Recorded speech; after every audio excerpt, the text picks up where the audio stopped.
Hai, saya Valeria. Di video kali ini saya akan menjawab pertanyaan dari salah satu dosen saya mata kuliah akuntansi manajemen. Oke, di sini beliau memberikan dua pertanyaan. Yang pertama itu mengenai bagaimana permintaan pasar dapat menggerakkan sistem produk JT. Oke, sebelumnya aku kasih tahu dulu ya. JT adalah atau kepanjangannya yaitu just in time atau sistem produksi untuk mengurangi biaya, pengerjaan yang efisien, serta memperoleh kualitas yang diinginkan oleh perusahaan. Jadi dia untuk menekan biaya serendah-rendahnya untuk menghasilkan kualitas yang telah diinginkan oleh perusahaan. Nah, sistem ini dibuat untuk meminimalisir pemborosan karena adanya overproduction, excess inventory, and waiting. Waiting itu menunggu proses produksi yang terlalu lama.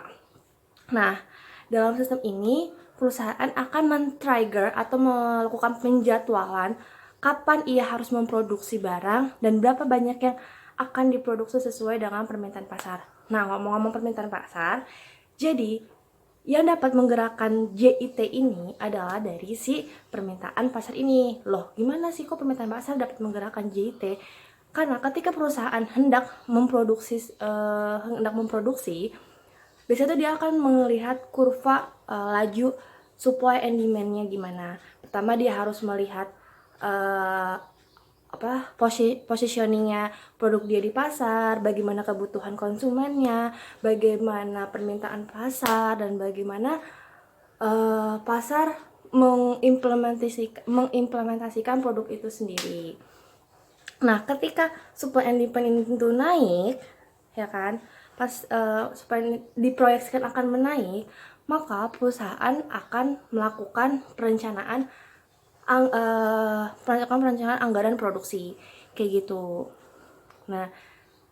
Nah, sehingga perusahaan akan dapat memproduksi finished goods atau finishing good-nya ini dengan tepat waktu dan pada batas jumlah yang akan dikonsumsi atau just in time.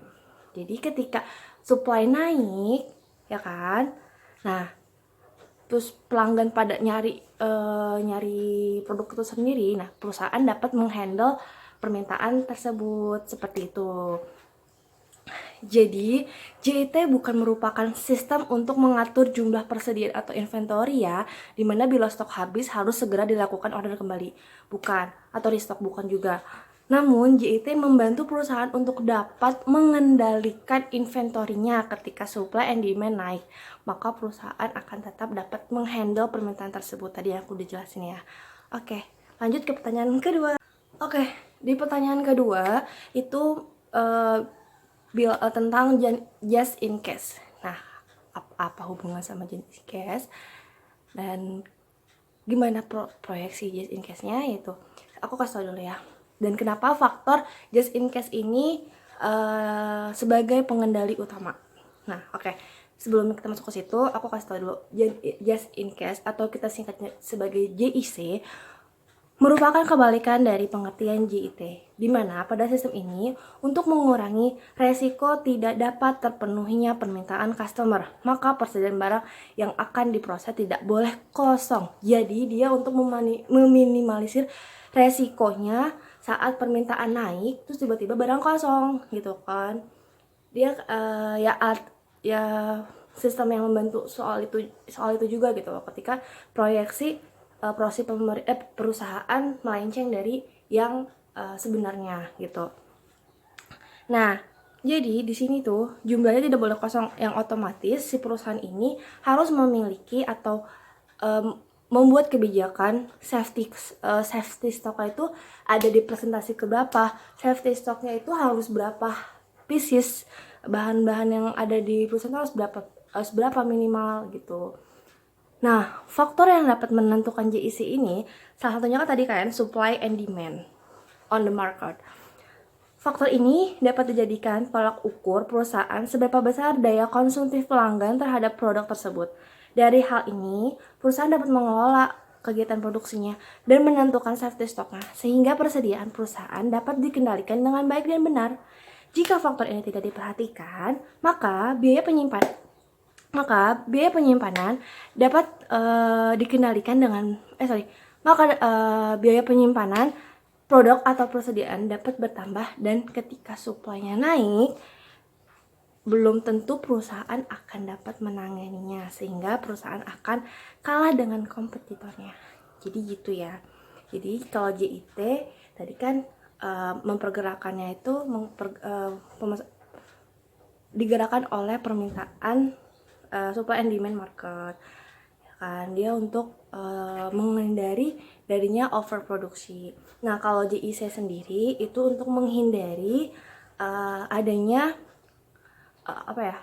permintaan customer yang tidak diselenggarakan dengan baik gitu. Jadi faktor utama faktor utama di JIC ini kenapa menjadi pengendali jadi kegiatan opsional utama ya, karena kita pasti perusahaan kan melihat dulu ya berapa permintaan yang akan datang dan berapa persediaan yang tetap. Jadi ketika perusahaan telah melihat atau memproyeksi permintaan itu akan naik, maka maka perusahaan langsung akan melakukan perencanaan kegiatan produksi selanjutnya. Jadi gitu. Jadi menurut aku kenapa jadi pengendali utama, faktor JC menjadi pengendali utama ya karena untuk menghindarkan dari kegagalan perusahaan memenuhi kebutuhan konsumennya gitu. Dan dia akan kalah dengan kompetitornya. Jadi seperti itu. Oke, kurang lebihnya seperti itu jawaban dari saya mengenai 2 pertanyaan di atas. Jika saya kurang tepat dalam menjawabnya, mohon dikoreksi. Kurang lebihnya saya mohon maaf. Terima kasih.